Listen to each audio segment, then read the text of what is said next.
দুনিয়ার জমিনে আমি আল্লাহ পাক রব্বুল আলামিন আপনাকে এত এত এত নেয়ামত দান করলাম, এত নেয়ামত আল্লাহ পাক রব্বুল আলামিন দান করছেন যেটার শুরু আছে মাগার শেষ নাই।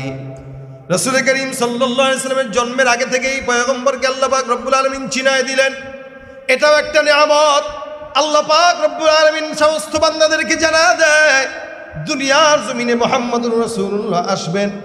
রাসূলের আগমনটা কেমন হবে, নামটা কি হবে, রাসূল করিম সাল্লাল্লাহু আলাইহি ওয়াসাল্লাম কোন জায়গায় যাবেন, রাসূল দেখতে কেমন হবেন, রাসূল মক্কা থেকে মদিনায় যাবেন, রাসূল করিম সাল্লাল্লাহু আলাইহি ওয়াসাল্লামের সমস্ত জিনিসগুলো আল্লাহ পাক পূর্ববর্তী কিতাবগুলোতে উল্লেখ করেছেন। সুবহানাল্লাহ।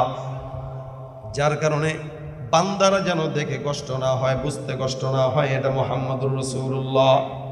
বান্দারা উম্মতরা যেন দেখে কষ্ট না হয়, বুঝতে ঝামেলা না হয়, আল্লাহ পাক রব্বুল আলামিন নবী আসার আগেই সমস্ত কিছু আগের কিতাবগুলোতে বর্ণনা করে দিয়েছেন। আল্লাহ পাক বলেন আপনি যদি পাগল হইতেন আমি আল্লাহ পাক রব্বুল আলামিন এটা করতাম না। পাগলদেরকে এত নিয়ামত দান করা হয় না। এলাকার একজন পাগলকে যদি আপনি 5 লক্ষ টাকার বান্ডিল দিয়ে দেন সেটা বুঝবেন এটার মর্যাদা কি। তাকে দিবেন 2 টাকা 5 টাকা, দেখবেন সে মহা খুশি, কিন্তু 5 লক্ষ টাকার বান্ডিল দিলে সে কিন্তু খুশি হবে না। অথবা পাগলকে যদি ডলারের নোট দেন এতগুলা, এ খুশি হবে না, কিন্তু তারে 20 টাকা 5 টাকা 10 টাকা দেবেন সে খুশি হবে। আল্লাহ পাক রব্বুল আলামিন পয়গম্বর মুহাম্মদুর রাসূলুল্লাহ সাল্লাল্লাহু আলাইহি ওয়াসাল্লামকে সারা দুনিয়ার জমিনের ভিতরে সবচাইতে বেশি নিয়ামতওয়ালা নবী বানাইছেন।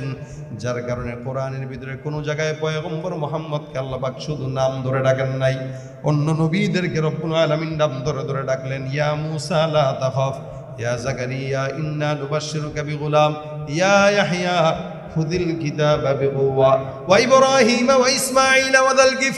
যত জায়গায় রব্বুল আলামিন পয়গম্বরের নাম উল্লেখ করলেন সমস্ত জায়গায় আল্লাহ পাক রব্বুল আলামিন সব নবীদেরকে নাম ধরে ধরে উল্লেখ করেছেন। কিন্তু আমাদের শেষ নবী রহমাতুল লিল আলামিন নবী মুহাম্মদুর রাসূলুল্লাহ সাল্লাল্লাহু আলাইহি সাল্লামের নাম যখন আল্লাহ পাক নেন, আল্লাহ পাক একটা জায়গাতেও নাম ধরে উল্লেখ করেন নাই। আমার মালিক বলেন ইয়া আইয়ুহান নবী, সুবহানাল্লাহি ওয়া বিহামদিহি। সমস্ত নবীদেরকে নাম ধরে ধরে ডাকেন, কিন্তু মুহাম্মদকে আল্লাহ পাক বলেন ইয়া আইয়ুহান নবী। অন্য আয়াতে আল্লাহ পাক বলেন খবরদার উম্মতরা, আমি আল্লাহ পাক রব্বুল আলামিন বললাম তোমরা একে অপরকে যেভাবে নাম ধরে ডাকো মুহাম্মদকে নাম ধরে ডেকো না। আল্লাহ পাক রব্বুল আলামিন যেখানেই নাম ধরেছেন সেখানে সাথে সাথে লকব লাগায় দেন, এই কারণে যেন আল্লাহ পাকের হাবিবের সঙ্গে কোনো বেয়াদবি না হয়। আল্লাহ পাক বলেন ওয়ামা মুহাম্মাদুন ইল্লা রাসূল কদ খালাত মিন ক্বাবলিহির রাসূল। অন্য আয়াতের ভিতরে আল্লাহ পাক রব্বুল আলামিন বলেন মুহাম্মাদুর রাসূলুল্লাহ ওয়াল্লাযীনা মাআহু আশিদ্দাউ আলাল কুফফার।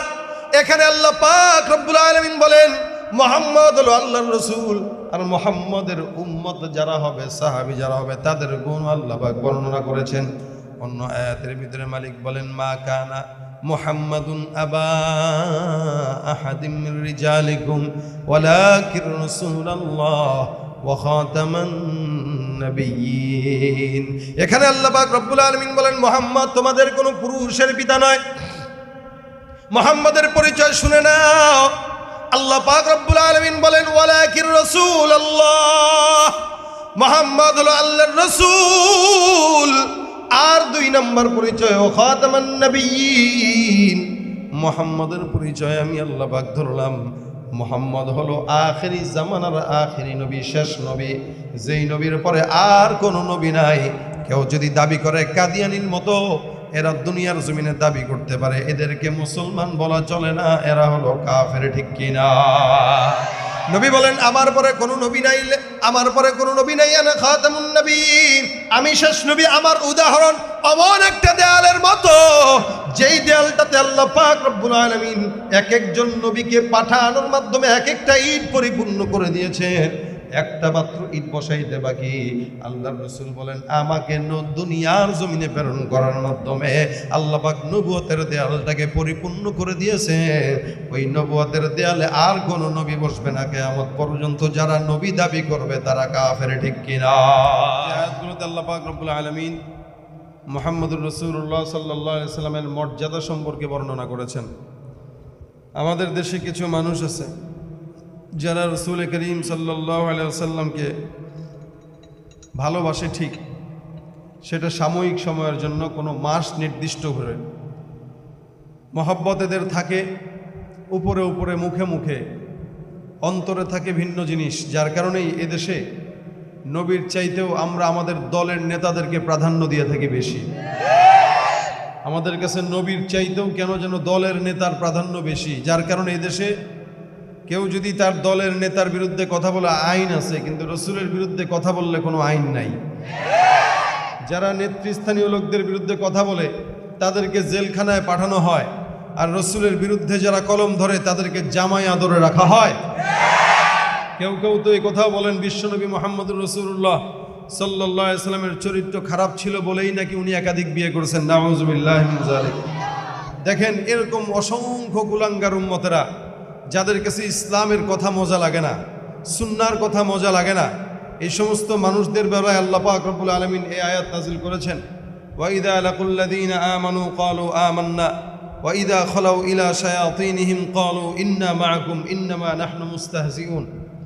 এই সমস্ত মানুষের উদাহরণ হচ্ছে তাদের মতো যারা মুমিনদের সঙ্গে যখন মিশে তখন বলে আমরা আপনাদের সাথে আছি, আর যখন বেঈমানদের সঙ্গে মিশে তখন বলে আরে আমরা তো হুজুরদের সাথে কেবল ঠাট্টা ছাড়া কিছু করি না। নাউযুবিল্লাহ। এখানে এক দল একরকম, ওখানে ভিন্ন রকম। যখন যেখানে স্বার্থ সুবিধা তখন সেখানে তেমন আচরণ তারা করে। এদেরকে মানুষ বলা চলে না। আল্লাহ পাক এদের আরেক রকম পরিচয় তুলে ধরে বলেন উলাইকা কাল আনআম বাল হুম আদল। অন্য আয়াত আল্লাহ পাক বলেন এদের অবস্থা হচ্ছে ওরকম মুযাবযাবিনা বাইনা যালিক লা ইলাহা উলাই ওয়ালা ইলাহা উলা। এরা তো দুই দলের দুই নৌকার মাঝি, একবার এখানে আরেকবার ওখানে। মূলত আল্লাহ পাক রব্বুল আলামিন বলেন আল্লাহু ইস্তাহজিউ বিহিম ওয়া ইয়ামুদ্দুহুম ফি তুগয়ানিহিম ইয়ামাহুন। আরে ওরা আমার সঙ্গে কি ঠাট্টা করবে, ওরা মুমিনদের সঙ্গে কি ঠাট্টা করবে, আমি আল্লাহই তো তাদের সঙ্গে ঠাট্টা করি। ওরা বুঝবে কবরে আসার পরে যে আমি আল্লাহর আযাব কত কঠিন, ঠিক কিনা বলেন? এই জন্য উপরে একটা ভিতরে একটা, এটা কাদের আলামত?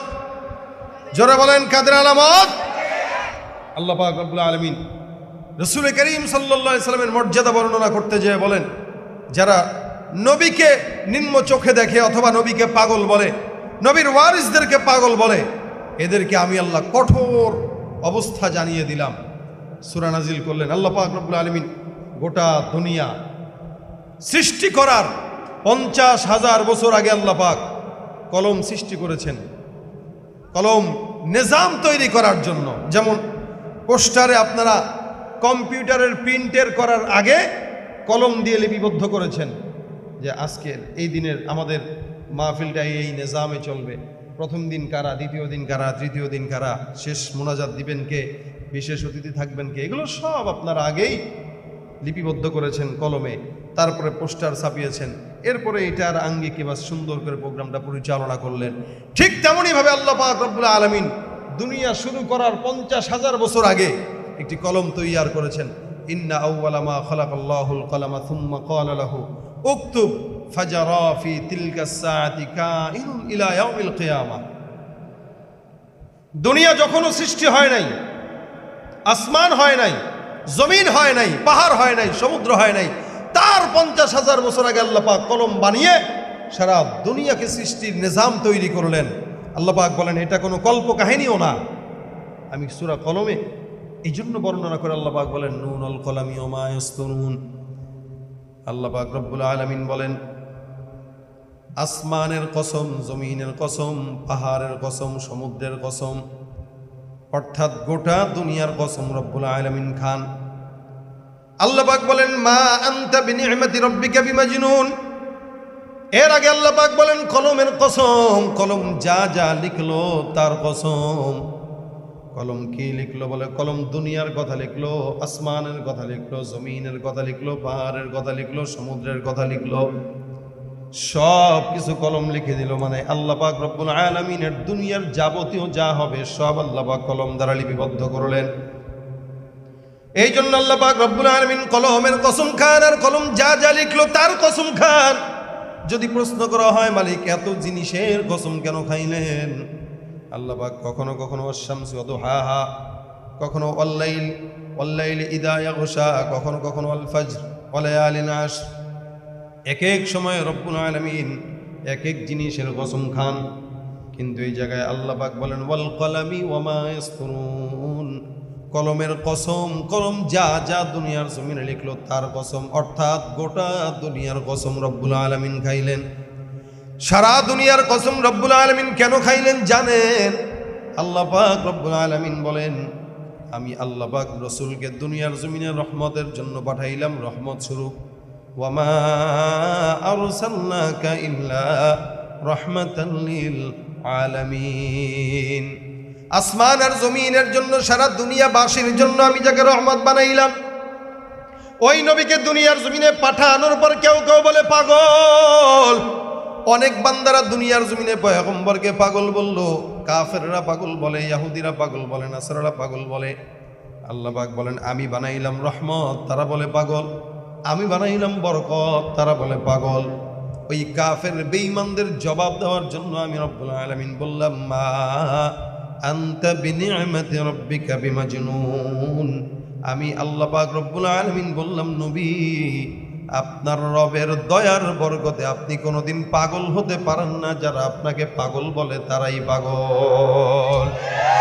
যারা আপনাকে পাগল বলে তাদের বাপদাদা 14 গোষ্ঠী পাগল, তারা পাগল। যার কারণে আমি আল্লাহ পাক পাগলকে কোনোদিন বেশি দিন স্থায়ী করি না। মুহাম্মদুর রাসূলুল্লাহ সাল্লাল্লাহু আলাইহি ওয়াসাল্লামকে আল্লাহ পাক রব্বুল আলামিন কেমন স্থায়িত্ব করেছেন দেখেন। আবু জাহেল চেষ্টা করছে রাসূলের নাম মিটায় দেওয়ার জন্য, উতবা সাইবা চেষ্টা করেছে রাসূলের নাম মিটায় দেওয়ার জন্য।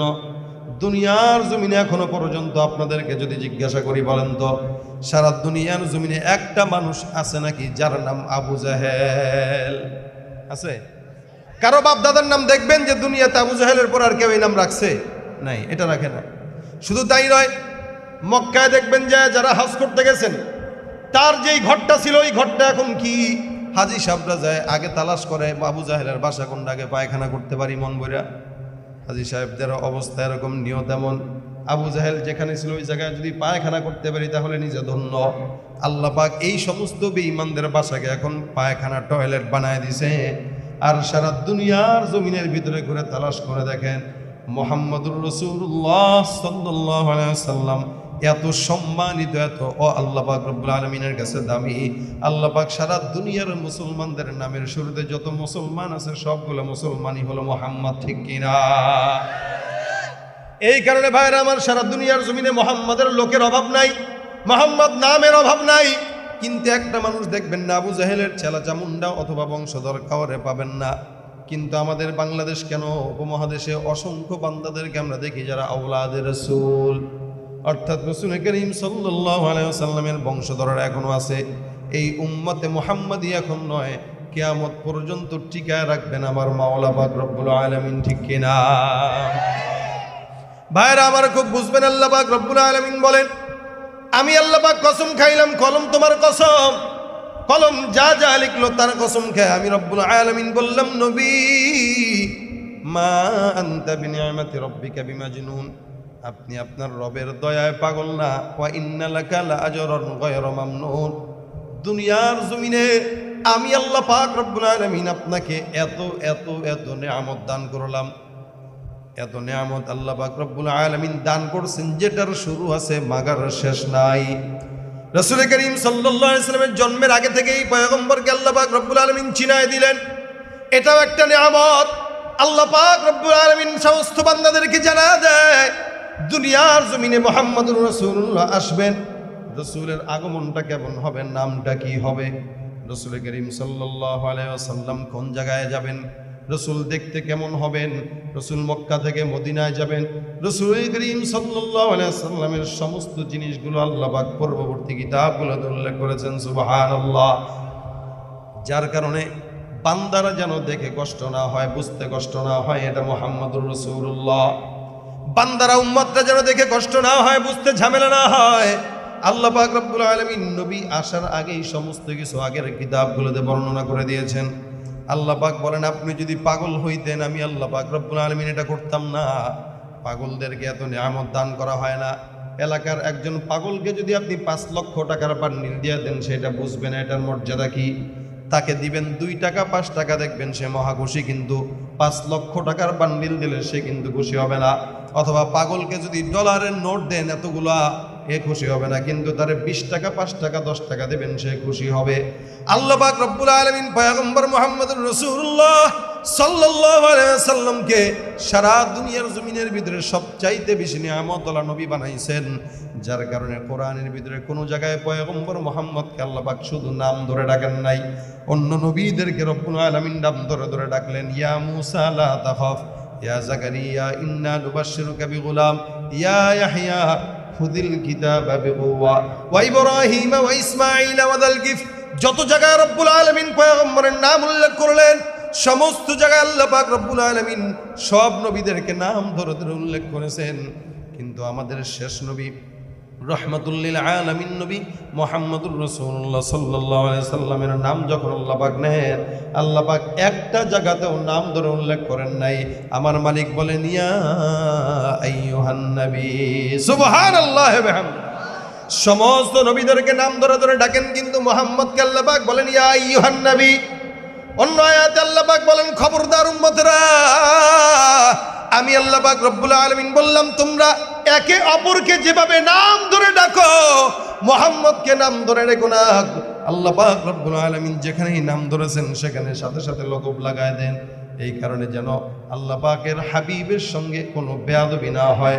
আল্লাহ পাক বলেন, ওয়ামা মুহাম্মাদুন ইল্লা রাসূল কদ খালাত মিন ক্বাবলিহির রাসূল। অন্য আয়াতের ভিতরে আল্লাহ পাক রব্বুল আলামিন বলেন, মুহাম্মাদুর রাসূলুল্লাহ ওয়াল্লাযীনা মাআহু আশিদ্দাউ আলাল কুফফার। এখানে আল্লাহ পাক রব্বুল আলামিন বলেন মুহাম্মদ হলো আল্লাহর রাসূল, আর মুহাম্মদের উম্মত যারা হবে, সাহাবী যারা হবে, তাদের গুণ আল্লাহ পাক বর্ণনা করেছেন। অন্য আয়াতের ভিতরে মালিক বলেন, মা কানা মুহাম্মাদুন আবা আহাদিম মির রিজালিকুম ওয়ালাকির রাসূলুল্লাহ ওয়া খাতামান নবিয়্যিন। এখানে আল্লাহ পাক রব্বুল আলামিন বলেন, মুহাম্মদ তোমাদের কোনো পুরুষের পিতা নয়। মুহাম্মদের পরিচয় শুনে নাও। আল্লাহ পাক রব্বুল আলামিন বলেন, ওয়ালাকির রাসূলুল্লাহ, মুহাম্মদ হলো আল্লাহর রাসূল। আর 2 নম্বর পরিচয়, ও খাতামান নবিয়্যিন, মুহাম্মদের পরিচয় আমি আল্লাহ পাক ধরলাম। মুহাম্মদ হলো আখেরি জামানার আখেরি নবী, শেষ নবী, যেই নবীর পরে আর কোনো নবী নাই। কেউ যদি দাবি করে কাদিয়ানির মতো এরা দুনিয়ার জমিনে দাবি করতে পারে, এদেরকে মুসলমান বলা চলে না, এরা হলো কাফের, ঠিক কিনা? নবী বলেন, আমার পরে কোনো নবী নাই, আমার পরে কোনো নবী নাই, আনা খাতামুন নবিয়্যিন, আমি শেষ নবী। আমার উদাহরণ এমন একটা দেয়ালের মতো, যেই দেয়ালটাতে আল্লাহ পাক রব্বুল আলামিন এক একজন নবীকে পাঠানোর মাধ্যমে এক একটা ইট পরিপূর্ণ করে দিয়েছে। একটা মাত্র ইট বসাইতে বাকি। আল্লাহর রাসূল বলেন, আমাকে দুনিয়ার জমিনে প্রেরণ করার মাধ্যমে আল্লাহ পাক নবুয়তের দেয়ালটাকে পরিপূর্ণ করে দিয়েছে। ওই নবুয়তের দেয়ালে আর কোনো নবী বসবে না কিয়ামত পর্যন্ত। যারা নবী দাবি করবে তারা কাফের, ঠিক কিনা? কি হবে শেষ নবীজির উম্মত বলে দাবি করে, যদি ওই নবীর চেয়ার কাদিয়ানীরা দখল করে? কি হবে শেষ নবীজির উম্মত বলে দাবি করে, যদি ওই নবীর চেয়ার কাদিয়ানীরা দখল করে? নবীজির জন্য যদি রক্তের বহে নদী, নবীজির জন্য যদি রক্তের বহে নদী, তবুও হটব না এই দাবি থেকে। কি হবে বেঁচে থেকে অযথা বিদ্যা শিখে, যদি না করতে পারি শোষণবিহীন সমাজটাকে? কি হবে আলেম হয়ে ইমাম সেজে সমাজেতে, পারো যদি সত্য কথা উচ্চ স্বরে না বলিতে? কি হবে আলেম হয়ে ইমাম সেজে সমাজেতে, পারো যদি সত্য কথা উচ্চ স্বরে না বলিতে? চাকরির ভয় করো যদি, ছেড়ে দাও ওই না গদি। চাকরির ভয় করো যদি, ছেড়ে দাও ওই না গদি। কি হবে ধোঁকা দিয়ে আল্লাহকে? কি হবে বেঁচে থেকে অযথা বিদ্যা শিখে, যদি না করতে পারি শোষণবিহীন সমাজটাকে? ঠিক কিনা? রাসূলের পরে আর কোনো নবী আসবে নাকি? জোরে কোন তো সম্ভাবনা আছে? আল্লাহর নবী বলেন, লাউ কানা বাদি নবী, আমার পরে কোনো নবী যদি আল্লাহ পাঠাইতেন, আমার পরে আল্লাহ পাক রব্বুল আলামিন কাউকে যদি নবী বলে পাঠাইতেন, আমার পরের নবীটা অন্য কোনো কাদিয়ানির বাচ্চা হতো না। আমার পরের নবী হওয়ার যোগ্যতা একমাত্র রাখে হযরতে ওমর ফারুক রাদিয়াল্লাহু তাআলা আনহু। এ মুসলমান, যেহেতু আল্লাহ পাক পাঠাবেন না, এর কারণে অন্য কারো প্রশ্নই আসে না। আল্লাহ পাক রব্বুল আলামিন নবুয়তের পরিচয় দিয়া বলেন, ওয়ালাকিন রাসূলুল্লাহি ওয়া খাতামান নাবিয়্যিন। রাসূলের প্রথম পরিচয় তিনি আল্লাহর রাসূল, দ্বিতীয় পরিচয় হলো শেষ পয়গম্বর, আর কোন নবী আসার সম্ভাবনা নাই। এ মুসলমান, খুব বুঝবেন, আল্লাহ পাক রাসূলকে বলেন, আমি আপনাকে নিয়ামাতুল কাসীরা দান করলাম। অন্য আয়াতে বলেন, ইন্না আ'তাইনাকাল কাউসার। আল্লাহ পাক রব্বুল আলামিন বলেন, কাউসার দান করলাম। মুফাসসিরিন ইকরাম বলেন, আন-নি'মাতুল কাসীরা, এটা বহুত বড় নিয়ামত, বহুত বড় নিয়ামত, যে নিয়ামতটা অন্য কোন নবীকে দেন নাই।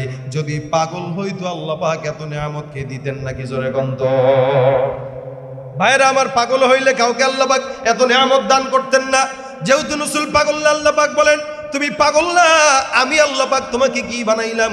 ইন্নাকা লাআলা খুলুকিন আযীম। দুনিয়ার জমিনে পাগলদের আখলাককে কোনোদিন অনুসরণীয় বানানো হয় না। দেখেন, মানুষের জন্মের কারণে কিন্তু দাম হয় না, বরং তার আদর্শের কারণে দাম বাড়ে। আল্লাহর নবী সাল্লাল্লাহু আলাইহি ওয়াসাল্লামকে আল্লাহ পাক রব্বুল আলামিন আদর্শ দিলেন, ইন্নাকা লাআলা খুলুকিন আযীম। নিশ্চয়ই আপনাকে আমি আল্লাহ খুলুকে আযীমের অধিকারী বানাইলাম। সুবহানাল্লাহ। আখলাক হলো তিন প্রকার। এক নম্বর খুলুকে হাসান, দুই নম্বর খুলুকে কারীম, তিন নম্বর খুলুকে আযীম। খুলুকে হাসান হলো কেউ আপনারে আঘাত দিল, আপনি তারাও একটা আঘাত দিয়ে দিলেন, এটা হলো কিসাস। আপনি আপনাকে কেউ হত্যা করলো, আপনি চাইলে হত্যা করে ফেললেন। আপনারা কেউ ঘুষি দিল, আপনি তাকে ঘুষি দিলেন। আপনাকে কেউ গালি দিল, আপনি তারা গালি দিয়ে দিলেন। এটা খুলুকে হাসান, অর্থাৎ প্রতিশোধ নেওয়া, এটা হলো খুলুকে হাসান। দুই নম্বর খুলুকে কারীম, আপনাকে কেউ আঘাত দেওয়ার পর আপনি চুপ থাকলেন যে না, মাফ করে দিলাম, থাকগা। তিন নম্বর হলো খুলুকে আযীম। দুই নম্বর খুলুকে কারীম, যেটা আপনাকে কেউ আঘাত দিল, আপনি চুপ থাকলেন, ধাক্কা দিল, চুপ থেকে আপনি নিজে সহ্য করলেন, সবর করলেন। তিন নম্বর হলো খুলুকে আযীম। এটা হলো খুলুকে আযীমটা কেমন আখলাক? খুলুকে আযীম মানে আপনাকে কেউ হাতের ভিতরে হাত দিয়ে একটা চটকানা দিল, কব খুশি দিল, আপনি তার হাতটা ধরে বলতেছেন, ভাই আপনি কি আপনার হাতের ভিতরে ব্যথা পাইছেন কিনা? সুবহানাল্লাহ। এটা হলো খুলুকে আযীম। এটাই ছিল আমার রাসূলের আখলাক। সুবহানাল্লাহি ওয়া বিহামদিহি। রাসূল করিম সাল্লাল্লাহু আলাইহি সাল্লামকে কেউ আঘাত দিলে রাসূল খুলুকে আযীম অবলম্বন করতেন। আল্লাহর নবী সাল্লাল্লাহু আলাইহি সাল্লামকে কেউ যদি কষ্ট দিত, পয়গম্বর চুপ থাকতেন। আল্লাহর নবী যখন তায়েফের ময়দানে গেলেন দাওয়াত দেওয়ার জন্য, সমস্ত কাফের বেঈমানেরা পয়গম্বরকে আঘাত দেয়। নবী আমার রক্ত রঞ্জিত হয়ে তায়েফের পথে পথে ঘুরে, আমার পয়গম্বর মুহাম্মদুর রাসূলুল্লাহ সাল্লাল্লাহু আলাইহি ওয়াসাল্লাম যখন দিনের দাওয়াত দেওয়ার জন্য অলি গলিতে ঘুরে, তায়েফের কাফেররা হাতের ভিতরে এরকম ইট আর পাটকেল দিয়ে তার পিছনে লাগায় দেয়, যাও যাও ওই মোহাম্মদকে আঘাত দাও, আর বলো পাগল যায়, পাগল যায়, পাগল যায় বলে বলে বাচ্চাদেরকে পিছনে লাগায় দেয়। নবী আমার চোখের পানি ছেড়ে কান্দে আর রাস্তা দিয়ে হাঁটে। ওদিক দিয়ে আল্লাহ পাক ডাক দিয়া বলেন, জিব্রাইল যাও আমার পয়গম্বরকে যে বলো, আমি আল্লাহ পাক রব্বুল আলামিন বললাম, আমার নবী যদি চায় তায়েফের কাফেরদেরকে আমি আল্লাহ পাক রব্বুল আলামিন একদিক দুই জাহার চাপ দিয়া মেরে হত্যা করে ফেলবো। আমি আল্লাহ এই বাসীকে ধ্বংস করে দেব, অথবা পাহাড়টা উল্টায় দেব। আল্লাহর নবী কত দয়ার নবী, এই কারণে রাসূল বলেন, আনা নবিয়ুর রাহমা, আমি হলাম রহমতের নবী, আমার মতো রহমতওয়ালা নবী আর কেউ নাই। জিব্রাইলকে দিয়ে আল্লাহ পাক রব্বুল আলামিন পাঠায় দেন, জিব্রাইল যাও আমার পয়গম্বরকে বলো, আমি আল্লাহ সে যদি চায় আমি আল্লাহ তাদেরকে ধ্বংস করে দিব। আমার পয়গম্বর দয়ার নবী, রহমতের নবী, মায়ার নবী বলেন, আল্লাহ আজকে যারা আমাকে না বুঝে কষ্ট দেয়, না বুঝে গালি দেয়, তারাই একদিন তুমি মালিক রে আল্লাহ আল্লাহ বলে ডাকবে। যদি তুমি তাদেরকে দুনিয়ার জমিন থেকে বিদায় করে নাও, তোমাকে আল্লাহ বললে ওয়ালা লোক আর দুনিয়ার জমিনে থাকবে না। হে রব্বে কারীম, যারা আমাকে চিনে না তাদেরকে আমাকে চিনার তৌফিক দাও। আমার বিশ্বাস, যেই বান্দারা আজকে আমি নবীকে আঘাত দেয়, এরাই একদিন আমি নবীর জন্য জীবন দিতে তৈয়ার হয়ে যাবে। এ মুসলমানের পরে আমার পয়গম্বর কাউরে গালি দেয় নাই, বকা দেয় নাই, আঘাত দেয় নাই, কোনো মানুষকে কোনোদিন বদদোয়া দেয় নাই। কারণ আল্লাহ পাক বলেন, আমি যেহেতু রহমতের আল্লাহ, আমি আমার পয়গম্বরকে বানাইলাম রহমাতুল লিল আলামিন। দুনিয়ার আসমানের মালিক যদি আমার থাকে আমি হই, জমিনের মালিক যদি আমি আল্লাহ হই। তুমি দুনিয়ার যেখানেই যাবা সেখানের মালিক তো আমি আল্লাহ। তোমার দু চোখ যেদিকে যায় সেদিকের মালিক যদি আমি আল্লাহ হই, তোমার দু চোখ যেদিকে যায় সেদিকের নবী হলেন মুহাম্মদুর রাসূলুল্লাহ। অর্থাৎ সারা জাহানের ভিতরে যেখানেই আমি আল্লাহর মালাকিয়াত আছে ওখানেই পয়গম্বরের নবুবিয়ত আছে। সুবহানাল্লাহ। ভাইরা আমার, এটাই হলো আমার নবী পয়গম্বর মুহাম্মদ। আল্লাহ পাক বলে, আমি আপনাকে খুলুকে আজিমের অধিকারী বানাইলাম। পাগলকে কেউ খুলুকে আজিমের অধিকারী বানায় না।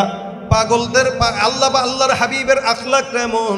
আল্লাহ পাক অন্য আয়াতের ভিতরে বলেন, লাকাদ কানা লাকুম ফি রাসূলিল্লাহি উসওয়াতুন হাসানা।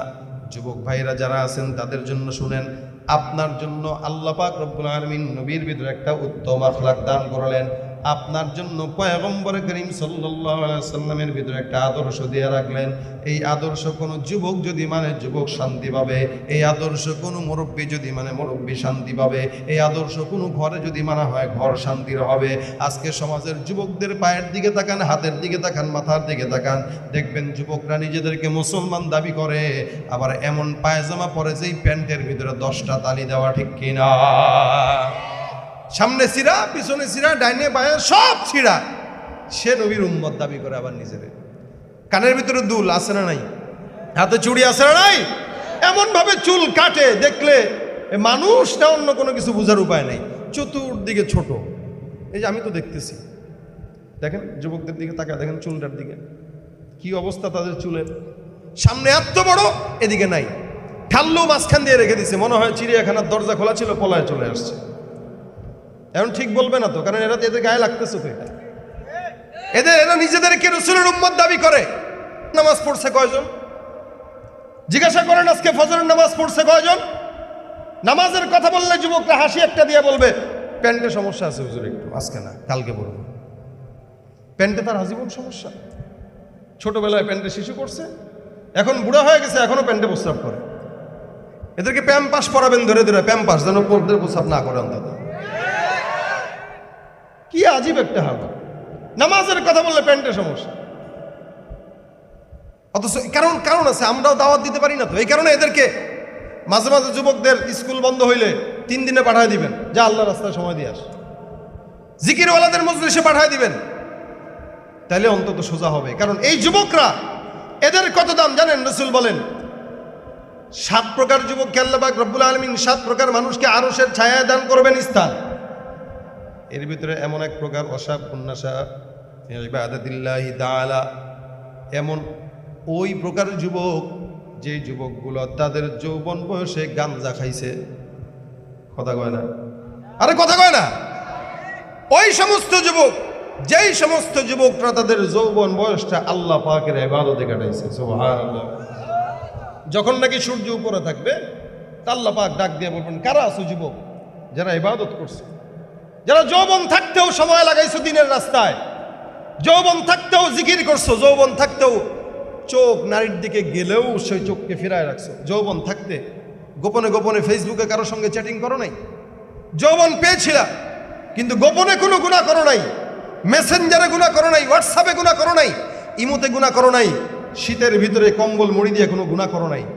তোমার জন্য সেই সুসংবাদ। রাসূল বলেন, যেই যুবকটা এইগুলা থেকে বেঁচে থাকলো, আল্লাহ পাক সেই কঠিন ছায়া, কঠিন রোদের ভিতরে আল্লাহ পাকের আরশের ছায়ায় আমাদেরকে স্থান দান করবেন। সুবহানাল্লাহ।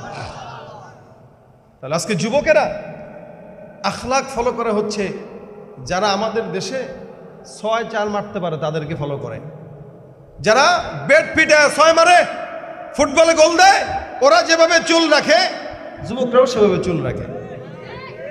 তার মানে যুবকদের আইডল হলো তারা। অথচ এরা কয়দিন পর পর যে আকাম করে, একবার এখানে আওলাদ, একবার ওখানে আওলাদ। আর সাংবাদিকরা তো আছে আমাদের দেশে, যত জায়গায় মন চায় বাচ্চা হওয়াই দেয়, আমরা বাবা খুঁজে বের করে দেবো, যা সমস্যা নেই। এই হলো হালত। তোরা খালি জন্ম দিবি, আমরা বাপ বাড়ি করে দেবো, সমস্যা নাই। এরা নাকি আমাদের আইডল। এদেরকে সমাজে ওপেন বিচরণ করতে দেওয়া হয়, আকাম কুকাম করে, কোনো জবাবদিহিতা নাই। আর ওলামা একরামদেরকে নিরপরাধভাবে জেলখানার ভিতরে ঢুকায় পচানো হয়। এটাই হলো আমাদের দেশের হালত। যারা সন্ত্রাসী করে, দুর্নীতিবাজ, যারা অসংখ্য গুনাহের কারখানা আমাদের দেশে খুলে বসছে, এদের কোনো বিচার নাই। সততা দেখাবেন, আপনার সততার দাম দেওয়ার মতো মানুষ খুঁজে পাবেন না। কিয়ামতের আলামত স্পষ্ট। জাহেলি জামানায় এমন কোনো গুনাহ নাই যে এই গুনাহ বর্তমানে চলতেছে না, প্রত্যেকটা গুনাহ হয়, আর তার চাইতেও বেশি হয় মিয়া। জাহেলি জামানায় তো একটা গুনাহের সীমা ছিল, এখন গুনাহের কোনো সীমা নাই। আপনারা, আমি জানি না জাহেলি জামানায় কোনোদিন বাবা তার মেয়ের সঙ্গে জেনা করছে কিনা, কিন্তু বর্তমানে বাংলাদেশে এটা পাওয়া যায়। কিভাবে একটা বাবা তার আপন কন্যার সঙ্গে জেনা করে, ধর্ষণ করে, এটা বুঝে আসে না। তাহলে জাহেলি জামানা কোথায় ছিল? আমরা তো তার চাইতেও বেশি খারাপ হয়ে গেছি। এই হলো বর্তমান হালত। গুনাহ করতেছে, গুনাহ মনেই করতেছে না। একত হচ্ছে গুনাহ করা, যে আল্লাহর কাছে, আল্লাহ আমি গুনাহ করছি, মাফ করে দাও। লজ্জিত হওয়া, নাদামা, তওবার অন্যতম কারণ, অন্যতম শর্ত হইল আর নাদামা, লজ্জিত হয়ে আল্লাহর কাছে চাওয়া। একত গুনাহ করে লজ্জা পায়ও না, আবার গুনাহ করার পরে সে এটাকে দাপট দিয়ে দেখা যায় আমি তো করছি। আমরা জানি বাংলাদেশের জাহাঙ্গীরনগর বিশ্ববিদ্যালয়ে একবার সেঞ্চুরি 100টা করছিল ধর্ষণের, 100টা ধর্ষণের সেঞ্চুরি করে তারপরে বিদ্যালয়ে মিষ্টি বিতরণ করছিল। এটা বাংলাদেশ। সুবহানাল্লাহ কেউ বুঝছেন নাকি আমার পাশ থেকে? কোন জায়গায় সুবহানাল্লাহ, কোন জায়গায় নাউজুবিল্লাহ, এটা তো বোঝে না। 100টা ধর্ষণের সেঞ্চুরি করছে। এটা হইল বাংলাদেশ। যেই দেশে বাবা তার মেয়ের সঙ্গে জেনা করে, যেই দেশে বাবা তার মেয়েকে ইফটিজিং করে, করবেই তো, কারণ মেয়েও তো বাবার সামনে হাত খোলা রেখে তারপরে চলে, অর্ধলঙ্গ হয়ে চলে।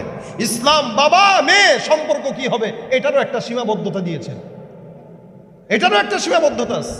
সন্তানের সঙ্গে মায়ের কতটুকু আচরণ হবে, এই জন্য আল্লাহ পাক আদেশও দিয়েছেন, লা তাদখুলু বুয়ুতান গায়রা বুয়ুতিকুম হাত্তা তাসতানিসু ওয়া তুসাল্লিমু আলা আহলিহা। মায়ের রুমে গেলেও সালাম দাও, অনুমতি নাও। কেন? মা কি হালতে আছে এটা তুমি জানো না, বোন কি অবস্থায় আছে এটা তুমি জানো না। মায়ের সঙ্গে ইসলামের সীমাবদ্ধতা আছে। আপনি বলবেন এটা কি ধরনের কথা? হ্যাঁ, এটা আল্লাহ পাকের বিধান। বোনের সঙ্গে ইসলামের সীমাবদ্ধতা আছে, এটা আল্লাহ পাকের বিধান। এগুলো যখন না মানা হবে, জেনা ব্যভিচার দিন দিন তত বাড়বে, দিন দিন তত বাড়বে। এটা বন্ধ হবে না, এটা বন্ধ হওয়ার জিনিস না। কিয়ামত সামনে যত আগাচ্ছে, মত যখন রাসূলের আখলাক থেকে ফিরে আসতেছে, তখন কিয়ামতের অপেক্ষা করা ছাড়া আর কিছু বলার নাই। ঘুষ খায়, আগে খাইতো গুনাহ মনে করে, আর এখন ঘুষ খায় স্পিড মানি হিসেবে। নাম পাল্টায় দিছে। আগে কি খাইতেন? বলে ঘুষ। এখন কি খান? ঘুষ না, এটা হাদিয়া দিছে আমারে, খুশি হয়ে দিছে। যার কারণে দেখবেন এমনি এমনি নেয়, আর এমনি এমনি পকেটে পড়ে, আস্তে আস্তে পকেটে পড়ে। কেউ আবার টেবিলের তল দিয়েও নেয়, নিয়া যুক্তি দেয়, না এটা জায়েজ আছে। কেমনে? আমি তার কাজ করে দিছি, 5 লাখ টাকা লাগতো যে এই কাজে, আমি একটু সাইন দিয়ে দিছি এই কাজে, এখন তো সহজ হয়ে গেছে, তা আমার 50,000 টাকা দিলে সমস্যা কি? যুক্তি। সুদ খাচ্ছে ব্যাংকের থেকে নিয়ে, নাম পাল্টায় দিয়ে বলতেছে আমরা সুদ খাই না, ইন্টারেস্ট খাই। কি খায়? কথা কয় না এরা নাকি? আপনাদের গায়ে লাগতেছে বেশি কথাগুলা? তা কথা বলেন না কেন? সুদের নাম পাল্টায় দিয়ে কি বলে? ইন্টারেস্ট। আগে খাইতো সুদ, এখন আবার এটাকে আরেকটু আপডেট করছে, আরেকটু আপডেট করে নাম দিয়ে দিয়েছে, আরবি নাম, যেটা শুনলেই মনে হবে জায়েজ জায়েজ পাস। বলেন তো কি এটা? হ্যাঁ, তো হচ্ছে মুনাফা। মুনাফা, আমি মুনাফা খাই ব্যাংক থেকে। হারাম যেটা নাম পাল্টায় দিয়ে খাইলেও কি জায়েজ হওয়ার সম্ভাবনা আছে? কথা বলে না এরা। ঘুম আসতেছে আপনাদের? হারাম জিনিস কোনোদিন কশ্চিন কালেও যুক্তি তর্ক দিয়া হালাল বানানো যাবে না। যদি যায় তাহলে আমি আপনাদেরকে বলবো, পেট টেট খারাপ হইলে যা বের হয় ওইটারে ডাউল মনে করে খায় নিয়েন, জায়েজ হয়ে যাবে। আচ্ছা, না না, কথা কয় না। যদি ওইটা জায়েজ হয় তা এটা জায়েজ হবে না কেন? এই সমস্ত শিক্ষিত যারা রাসূলের আখলাকের বাহিরে, রাসূলের সুন্নতের বাহিরে, রাসূল বলেন তো যার দ্বীনের জ্ঞান নাই ওর মতো ফকির আর কেউ নাই। যার ইলম নাই, দ্বীনের ইলম নাই, দ্বীনের জ্ঞান নাই, ওর মতো ফকির আর কেউ নাই। ও সবচাইতে বড় এতিম। সুতরাং আমাদের দেশের শিক্ষিত লেভেল যারা উচ্চ ডিগ্রিধারী, এরা সবগুলো হলো ফকিন্নি মিসকিন। ঠিক কিনা জোরে বল? ওরা সব জ্ঞান পাপী শিক্ষিত শয়তান, যদি দ্বীনের জ্ঞান না থাকে তারা। আর যাদের দ্বীনের জ্ঞান আছে, পাশাপাশি ডাক্তার, ইঞ্জিনিয়ার, কোনো সমস্যা নাই। দ্বীনের জ্ঞান যদি কারো থাকে, ডাক্তার হইলেও কষায়ের মতো জবাই করবে না। দ্বীনের জ্ঞান যদি থাকে, ইঞ্জিনিয়ার হইলেও রডের পরিবর্তন অন্তত বাস দিবে না। ঠিক কিনা জোরে বল? নীতির ওই আখড়ায় বসে দুর্নীতির ওই আখড়ায় বসে জাহির করে জ্ঞান, আরে কলম দিয়ে কামায় টাকা আবার ধরে সাধুর ভান। ওরা শিক্ষিত শয়তান, ওরা শিক্ষিত শয়তান, ওরা শিক্ষিত শয়তান, ওরা শিক্ষিত শয়তান। ওরা হলো দেশের লাগি মহামারীর মতন, ফাইলে কলম ঠেকাইয়া চালায় তারা নির্যাতন। আছে না নাই? ওরা হলো দেশের লাগি মহামারীর মতন, ফাইলে কলম ঠেকাইয়া চালায় শুধু নির্যাতন। ঘুষের টাকায় ওদের ভুরি, ঘুষের টাকায় ওদের ভুরি করে যে টান টান। ওরা শিক্ষিত শয়তান, ওরা শিক্ষিত শয়তান, ওরা শিক্ষিত শয়তান, ওরা শিক্ষিত শয়তান। পীরগিরি আর মাজার পূজা চলছে দেশটা জুড়িয়া, সেরেকি আর ভণ্ডামিতে দেশটা গেছে ভরিয়া। এদেশে নাই? স্বামী স্ত্রী সম্পর্ক করছে, বিয়ে করছে, সন্তান হয় না, একদিন 2 দিন 4 দিন, 40 বছর হয়ে গেছে। এখন সন্তান যখন হয় না, মালিকের কাছে যাওয়া বাদ দিয়া আজমির শরীফে যায়। বাবাও তো ওই টাইপের বাবা, ঠিক আছে আমাদের খানকার নিয়ম আছে, তো কারো যদি বাচ্চা না হয় আমাদের খানকায় 3 দিন এতেকাফ করা লাগে মেয়ের। ওই বউ যদি 3 দিন এতেকাফ করে তাহলে বাচ্চা হয়ে যাবে, নাউজুবিল্লাহ। আর কত রকম ভণ্ডামি যে আমাদের দেশে চলে, মাজারে যায় সেজদা দেয়, এরকম লোক আছে না নাই? পীরগিরি আর মাজার পূজা চলছে দেশটা জুড়িয়া, সেরেকি আর ভণ্ডামিতে দেশটা গেছে ভরিয়া। গাজার কলকিটান মারিয়া, গাজার কলকিটান মারিয়া দেখায় খাজার শান। ওরা শিক্ষিত শয়তান, ওরা শিক্ষিত শয়তান, ওরা শিক্ষিত শয়তান, ওরা শিক্ষিত শয়তান। আলেম নামে কতক দেখো টাকার মোহে পড়িয়া, স্বার্থের পিছে দৌড়াইতেছে কোরআন হাদিস ছাড়িয়া। আবার জিহাদ ছেড়ে কেউ বা ধরছে, জিহাদ ছেড়ে কেউ বা ধরছে দরবেশেরই ভান। ওরা শিক্ষিত শয়তান, ওরা শিক্ষিত শয়তান, ওরা শিক্ষিত শয়তান, ওরা শিক্ষিত শয়তান। ঠিক কিনা? হারামটাকে হারাম মনে করা এটা ইমানদারের কাজ। অন্তত গুনাহ যদি করেনও, গুনাহ মনে করেই করেন, যদি করতেই এত মন চায় করবেন, আমি এটা বলতেছি না, কিন্তু গুনাহটাকে জায়েজ মনে করে করেন না ভাই। এটা আরো মারাত্মক গুনাহ, এটা আল্লাহর সঙ্গে নাফরমানি। একত গুনাহ করলাম মনটা ভিন্ন হিসাব, কিন্তু গুনাহকে জায়েজ মনে করে করা এটা মারাত্মক অন্যায়। আজকে যুবকেরা অন্যায়ের পথে আছে, অন্যায়ের পথে থাকার পরেও মনে করে এটাই সত্য। এই জন্য প্রত্যেকটা যুবক রাসূল করিম সাল্লাল্লাহু আলাইহি ওয়াসাল্লামকে যদি আইডল মানত, অনুসরণীয় যদি মানত, তাহলে সমাজের প্রত্যেকটা যুবক এক একটা আল্লাহওয়ালা ওমরের মতো হয়ে যেত। কিন্তু এদের কাছে আইডল হচ্ছে বেড পিটাইতে পারে যারা, তারা ডান্স করতে পারে যারা, তারা। আর আমাদের দেশে এরাও মাশাআল্লাহ দিলে আছে, সিয়াসিত্তের হাদিস সব পরে, আবার জেদ্দা যায় ডান্সও করে, সব পরে। হাদিস একটাও বাদ নাই মিয়া।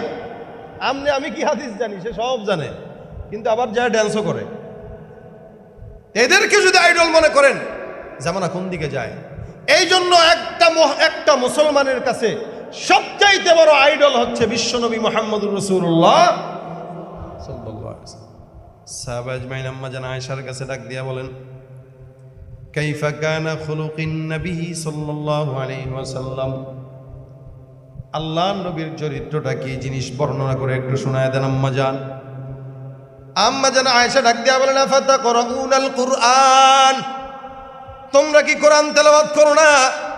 সাহাবা আজমাইন ডাক দিয়া বলেন, হ্যাঁ আমরা তেলাওয়াত করি, আমরা কোরআন তেলাওয়াত করি, কোরআন পড়ি আমরা। আম্মা জান আয়েশা ডাক দিয়া বলেন, কানা খুলুকুহুল কুরআন, তোমরা যেই কোরআনটা তেলাওয়াত করো ওই কোরআনটাই হলো পয়গম্বর মুহাম্মদুর রাসূলুল্লাহর আদর্শ। সুবহানাল্লাহ। অর্থাৎ কোরআনের ভিতরে যা বলা আছেন সব নবীর আখলাক, আর নবীর সুন্নতের ভিতরে যা আছে সব আল্লাহ পাক রব্বুল আলামিনের কোরআন। কোন বান্দা যদি কোরআন মানে, আল্লাহ পাক তাকে সুন্নত, ওই ব্যক্তিটার সুন্নত মানা হয়ে যাবে। আর কোনো ব্যক্তি যদি আল্লাহর নবীর সুন্নত মানে, অটোমেটিক আল্লাহর কোরআন মানা হয়ে যাবে। এ মুসলমান, এই কারণে জীবনে চলার পথে আমাদের দল থাকবে ভিন্ন, মত থাকবে ভিন্ন, রাজনীতি থাকবে ভিন্ন, তবে এক আল্লাহ আর এক রসুল কিন্তু অভিন্ন, ঠিক কিনা বলেন তো? রসুল একজন, কয়জন? নবী কয়জন? আল্লাহ কয়জন? আপনি রাজনীতি করতে পারেন, ভিন্ন দলের করতে পারেন, সেটা আপনার চিন্তা, কিন্তু সবাই যদি এক নবীর উম্মত হই, সবাই যদি এক আল্লাহর গোলাম হই, এই দুনিয়ার জমিনে এক আল্লাহ আর এক পয়গম্বর ছাড়া আর কারো গোলামি করা সম্ভব নয়। ভাইরা আমার, এই কারণে সমস্ত যুবকদেরকে বলি, আখলাকুন নবী সাল্লাল্লাহু আলাইহি ওয়াসাল্লাম দিনের ভিতরে ঢুকান, ফলো করেন। দাড়ি নাই, দাড়িটা উঠায় নেন, কারণ এটা রাসূলের সুন্নাহ। টুপি নাই মাথার ভিতরে, রাসূলের সুন্নাহ, পাগড়ি উঠায় নেন। লেবাসটা সুন্দর করতে পারেন নাই, তাকওয়ার লেবাসটা অর্জন করেন। আপনি মনে করবেন জুব্বার পাগড়ি পরলেই কি ইসলাম নাকি? আমি বলবো না, হা, জুব্বা পাগড়ি পরলে সমস্যা নাই, না পরলেও সমস্যা নাই, সেটা আপনার ব্যক্তিগত বিষয়। কিন্তু আল্লাহ পাক কোরআনের ভিতরে বলেন, ওয়া লিবাসুত তাকওয়া যালিকা খায়র, বান্দার তাকওয়ার একটা আলাদা লেবাস থাকবে, যেটাই বান্দার জন্য উত্তম। এ মুসলমান, এই তাকওয়ার লেবাস কোনো বান্দা যদি পরে, ওই বান্দা প্রকাশ্যে গুনাহ কোনোদিন করতে পারবে না। যত গুনাহ হয় সব তাকওয়ার লেবাস বাদ দেওয়ার কারণেই হয়। প্যান্ট শার্ট পরছে তো গুনাহ করতে মন চেয়েছে, গুনাহ করে ফেলছে, কেউ কিছু বলার নাই। সিগারেট টানতেছে প্যান্ট শার্ট পরে, কোনো আপত্তি নাই। কিন্তু জুব্বা আর পাগড়ি পরে কি একটা মানুষ সিগারেট টানতে পারবে? সম্ভব এটা? কেন সম্ভব না? কারণ মাথায় পাগড়ি আছে। এই পাগড়ি দিয়ে কোনোদিন গুনাহ করা প্রকাশ্যে সম্ভব না। গায়ে জুব্বা আছে, জুব্বা পরে মানুষের সামনে কেমনে গুনাহ করে? হ্যাঁ, গোপনে গুনাহ তো সবাই করে, ওইটা তো ভিন্ন হিসাব। কিন্তু প্রকাশ্যে গুনাহ বেশি খারাপ। প্রকাশ্যে গুনাহের দ্বারা আরো এলাকার হাজারো মানুষ শুনে, হাজারো মানুষ জানে, সাক্ষী হয়। আপনার জান্নাতে যাওয়ার অন্তরায় হয়ে যাবে এই প্রকাশ্যে গুনাহ। কারণ আপনি জান্নাতে যাইতে চাবেন, আল্লাহ বলবেন, এই তুই তো জান্নাতে যাইতে চাস, আরেকজন তো নিষেধ করে। বলে কেন? আল্লাহ, আমি ওর থেকে এই গুনাহটা শিখছি, ও আমার সামনে এই গুনাহ করছে, আমি নিজে সাক্ষী, তারা যদি জান্নাত দিতে হয় তা আমারও দাও। আটকায় দিবে সাক্ষীরা। এই কারণে গোপন গুনাহ এটা আল্লাহ পাক চাইলে মাফ করে দেয়, প্রকাশ্যে গুনাহ আল্লাহ পাক সহজে মাফ করে না। গোপন গুনাহ মাফ করে জান্নাত দেয়া দেয়, প্রকাশ্যে গুনাহ মাফ করার জন্য আল্লাহ পাক আগে জাহান্নামে নিবে, পুরায়, তারপরে পবিত্র বানায়, তারপরে জান্নাতে দিবে। এই জন্য যুবক ভাইয়েরা আমার, খুব বুঝা, চুলটা এতদিন পর্যন্ত ডিস্কোর মতো রাখছেন, হাতের ভিতরে চুড়ি, কানের ভিতরে দুল, নাকের ভিতরে ফুল, প্যান্টের ভিতরে সিরা 10 জায়গায়, দেখলে মনে হয় কোনো জায়গায় হুন্ডা অ্যাক্সিডেন্ট করে প্যান্টটা ছিঁড়ছে। যদি জিজ্ঞাসা করেন ভাই কেমনে ছিঁড়ছে, করেন না না না, এটা তো স্টাইল। আরে স্টাইল কিসের আবার? উলঙ্গপনা আবার কেমনে স্টাইল হয়? উলঙ্গপনা যদি স্টাইল হয় তাহলে গরু ছাগল সবচাইতে বড় স্টাইলিস্ট। এতে কিচ্ছু নাই, লেভেল পজিশন। আপনি কোন আধুনিকতা পালন করেন? রাসূল সাল্লাল্লাহু আলাইহি ওয়াসাল্লাম ছিলেন লজ্জাশীল, দুনিয়াতে সবচাইতে বেশি লজ্জাশীল ছিলেন রাসূল। আপনি রাসূলের উম্মত হয়ে হাঁটুর উপরে প্যান্ট উঠায় হাফ প্যান্ট পরে বাইরে চলে যান। যে হাফ প্যান্ট আপনারা বাইরে পরেন, ওই হাফ প্যান্ট আমরা ঘরের ভিতরেও পরি না মিয়া। যে গেঞ্জি আপনারা বাইরে পরেন, আমরা ঘুমানোর সময় সেই গেঞ্জি পরি। লজ্জা কোথায় গেল আপনাদের? এই জন্য যুবকরা স্কুলে পড়ে, কলেজে পড়ে, বয়স 17, 18, 15 বছর, 20 বছর, এখনো তাগড়া জওয়ান, তো মনে করে জিন্দিগি এমনিই মনে হয় যায়। কিন্তু এই যুবক জানে না যে তার মতো অসংখ্য ছেলেরা হঠাৎ করে রাস্তায় অ্যাক্সিডেন্ট করে মারা গেছে, তার হুঁশ নাই, তার হুঁশ নাই। কত মানুষ হুটহাট করে চলে যাচ্ছে। আজকের মাহফিলে আর আগের মাহফিলে যিনি সভাপতি ছিলেন, আজকের মাহফিলে যার সভাপতি থাকার কথা, ইনি গত রাতে ইন্তেকাল করছেন। তারপরে মজলিস হচ্ছে, মাহফিলে মানুষ হচ্ছে, বক্তা আলোচনা করতেছে, কিন্তু সভাপতি নাই, চেয়ারটা খালি। মানুষের মরণ কখন আসে বলা যায়? এখান থেকে বাসা পর্যন্ত যাবেন, আমি যে ঢাকায় যাব, এটারও তো কোনো গ্যারান্টি নেই। কি গ্যারান্টি আছে আমাদের হায়াতে? তো রাসূলের কাছে যখন যাবেন, কবরে যখন যাবেন, আল্লাহর কাছে বলবেন কি নিয়ে আসছি আল্লাহ? অন্তত লেবাসটাও যদি থাকে তাকওয়ার, তাও তো বলতে পারবেন, যে আল্লাহ নিয়ে আসছি তো তোমার লেবাস, তোমার হাবিবের লেবাস তো নিয়ে আসছি, তোমার হাবিবের সুন্নাত তো নিয়ে আসছি। কিছু না নিয়ে আসলেও হাবিবের মহাব্বতটা তো নিয়ে আসছি। আমল দিয়া কয়জন বান্দা জান্নাত যেতে পারবে? আমল দিয়া কেউ জান্নাত পারে না, পায়ও না, সম্ভবও না। আল্লাহ পাকের রহমত আর রাসূল সাল্লাল্লাহু আলাইহি সাল্লামের সুপারিশ যদি না থাকে, একটা বান্দাও জান্নাতে যেতে পারবে না। এই কারণে ভাইরা আমার, রাসূলের সঙ্গে মহাব্বত পয়দা করেন। আল্লাহ নবীর আখলাক দিলের ভিতরে ঢুকান। রাসূলের সঙ্গে মহাব্বতের অন্যতম একটা কারণের আমল শিখায় দেই। 3 দিন ব্যাপী মাহফিলের শেষ দিনে, এই মধ্যরাতের ভিতরে আল্লাহ পাক যদি কবুল করেন, একটা কথা বলি, সবাই মনোযোগ দিয়ে শুনেন। রাসূলের সঙ্গে মহাব্বত রাখা আমাদের দরকার আছে না নাই? সবাই চান? সবাই চান? রাসূল সাল্লাল্লাহু আলাইহি সাল্লাম বলেন, মান সাল্লা আলাইয়া সালাতান ওয়াহিদা সাল্লাল্লাহু আলাইহি আশারা। আল্লাহ পাক রব্বুল আলামিন কোন বান্দা যদি রাসূলের উপরে দরুদের আমল একবার করে, আল্লাহ পাক তার উপরে 10 বার রহমত নাজিল করেন। সুবহানাল্লাহ। আল্লাহ পাকের কোনো ইবাদত দরকার হয় না, নামাজও নাই, রোজাও নাই, কিচ্ছু দরকার হয় না, কিন্তু মালিক একটা ইবাদত করে, যে ইবাদত আল্লাহ একা করে না, ফেরেশতাদেরকে নিয়েও করে। সুবহানাল্লাহ। কোন আমল? আল্লাহ পাক রব্বুল আলামিন বলেন, ইন্নাল্লাহা ওয়া মালাইকাতাহু ইউসাল্লুনা আলান নবী ইয়া আইয়ুহাল্লাযীনা আমানু সাল্লু আলাইহি ওয়া সাল্লিমু তাসলিমা। আল্লাহ বলেন, আমি আল্লাহ আর আমার সকল ফেরেশতারা একটা আমল করি, সেটা হইল আমার হাবিব মুহাম্মদুর রাসূলুল্লাহ সাল্লাল্লাহু আলাইহি ওয়াসাল্লামের নামের উপর দরুদের আমল। সুবহানাল্লাহ। এই কারণে তোমরা উম্মত যারা আছো, তোমরা ওই নবীর উপর দরুদের আমল করো।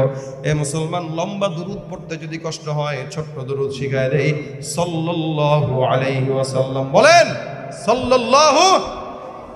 একবার পড়বেন 10টা রহমত, একবার পড়বেন 10টা গুনাহ মাফ, একবার পড়বেন 10টা সম্মান, 10 বার সম্মান বন্ধ হয়ে যাবে। প্রত্যেক সপ্তাহে একদিন নাম, ঠিকানা, বাবার নাম সব সহ রাসূল করিম সাল্লাল্লাহু আলাইহি ওয়াসাল্লামের রওজায় আপনার আমলনামা পৌঁছানো হয়। কে কতবার দুরূদ পড়ল, সমস্ত দুরূদের সওয়াব রাসূলের রওজায় সুন্দর করে পৌঁছানো হয়। যদি 100 বার পড়েন 100 বার পৌঁছবে, 1000 বার পড়লে 1000 বার পৌঁছবে। যতবার আপনার নাম পয়গম্বরের সামনে যাবে, তত বেশি নবী আপনাকে চিনবে, আর নবী যত বেশি আপনাকে চিনবে, তত আগে আগে সুপারিশ করবে। এই কারণে 3 দিন পর্যন্ত বয়ান শুনছেন, সব বয়ান যদি ভুলেও যান কোনো সমস্যা নেই, বলবেন, এটা স্বাভাবিক। কালকে কি বয়ান হয়েছে এটা আপনাদের মনে নাই, অথবা কালকের আগের দিন কি হয়েছে সেটাও অনেকের মনে নাই, আমিও বা কি করছি এটাও হয়তো মনে নাই। এখন বাসায় গেলে তো আরও থাকবে না। এগুলো মনে রাখার জিনিস না, এগুলো বলা হয় জাস্ট খালি উদাহরণ, ঘটনা। এগুলো মানুষের জীবন পরিবর্তন করতে সাহায্য করে, উদ্বুদ্ধ করে, এই কারণে বলা। কিন্তু এখন যেটা বলতেছি, এটা যদি আমল করতে পারেন, এটা যদি মনে রাখতে পারেন, ইনশাআল্লাহ জীবন বরকতওয়ালা জীবন হয়ে যাবে। আল্লাহর কসম, কেউ যদি রাসূলের শানে দুরূদ পড়ে, দুরূদের আমল ধরে জবানে, ওই ব্যক্তি কোনোদিন বিপদে পড়বে না ইনশাআল্লাহ। দুরূদের আমল এমন একটা আমল, মুসিবতে পড়ছেন তো দুরূদ পড়েন সাল্লাল্লাহু আলাইহি ওয়াসাল্লাম। মুসিবতে পড়ছেন তো মুসিবত আসান করে দিবেন, বিপদে পড়ছেন বিপদ দূর হয়ে যাবে। ব্যবসায় বরকত হয় না, দুরূদ শরীফের আমল করেন তো ব্যবসায় বরকত হয়ে যাবে। সন্তান হয় না, দুরূদ শরীফের আমল শুরু করেন। বাচ্চা পেটের ভিতরে স্ত্রীকে দুরূদের আমলের তারগিব দেন, এগুলো করুক।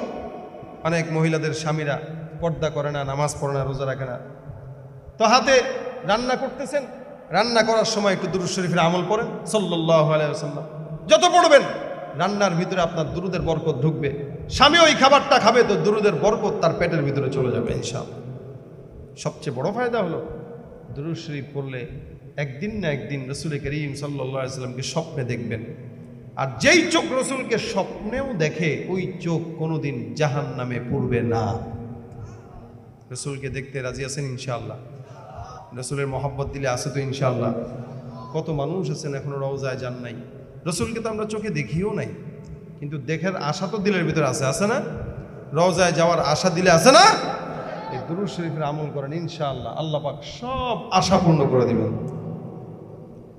এই জন্য আজকে 10 জন ভাই যদি এখান থেকে দুরূদের আমলওয়ালা হয়, যে নিজেও পড়বে অন্যকেও পড়তে বলবে, এরকম 10 জন ভাই যদি থাকেন, ইনশাআল্লাহ আজকের মাহফিল সার্থক। রাজি আছি পড়তে ইনশাআল্লাহ? আজকে থেকে কারা কারা এখন থেকে সাল্লাল্লাহু আলাইহি ওয়াসাল্লাম পড়বো, হাত তুলে একটু দেখান, ওয়াদা করেন। এই শেষ মুহূর্তে আল্লাহ তুমি কবুল করো, বলেন আমিন। শেষ মুহূর্তে আল্লাহ তুমি দুরূদ আমাদের জবানে উঠায় দাও, বলেন আমিন। আল্লাহ দুরূদের বরকতে আমাদের রাসূলের সুপারিশ মঞ্জুর করায় দাও, বলেন আমিন। আল্লাহ পাক সকলকে কবুল করুক। এই দুরূদ শরীফের আমল মরণ পর্যন্ত জবানে রাখেন, ইনশাআল্লাহ ঠকবেন না, ইনশাআল্লাহ ঠকবেন না। রাসূল চিনবে তো জান্নাত আপনার জন্য ফরজ হয়ে যাবে, ওয়াজিব হয়ে যাবে। আল্লাহ পাক আমাদের সকলকে রাসূল সাল্লাল্লাহু আলাইহি ওয়াসাল্লামের আখলাক মেনে চলার তৌফিক দান করুক, এবং রাসূলের দুরূদ আমাদের জবানে উঠায়া